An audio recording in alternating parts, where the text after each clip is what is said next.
নমস্কার, রান্নাঘরের রাজশ্রীতে আপনাদের সকলকে স্বাগত জানাই। আজ আমি আপনাদেরকে বানিয়ে দেখাবো এগ পকোড়া। তাহলে এবার শুরু করছি। এর জন্যে কয়েকটি সেদ্ধ করে রাখা ডিম ভালো করে চটকে নিচ্ছি। পরিমাণ মতো নুন দিলাম। কুচনো পেঁয়াজ অল্প দিয়ে দিলাম। পেঁয়াজটাকে ডিমের সাথে ভালো করে মেখে নিচ্ছি।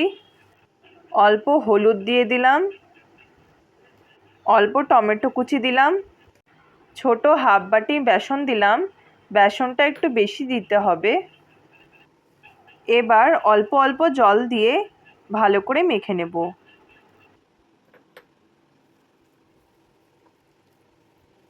এক চামচ চালের গুঁড়ো দিয়ে দিলাম।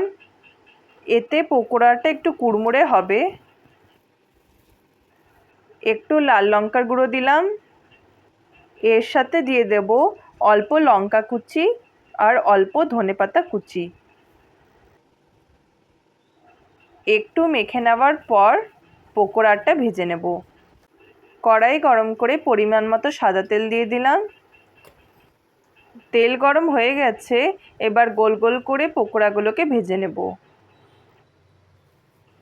সবগুলো দিয়ে দিলাম। এবার আস্তে আস্তে করে ভেজে নেব।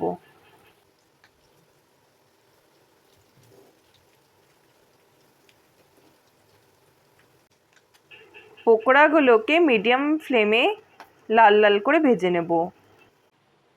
ভাজা হয়ে গেছে, এবার তুলে নেব। গরম গরম এগ পকোড়া তৈরি হয়ে গেছে। খেতে খুব ভালো লাগবে। আমার এই রেসিপিটি যদি আপনাদের ভালো লেগে থাকে তাহলে প্লিজ লাইক আর সাবস্ক্রাইব করে দিয়েন।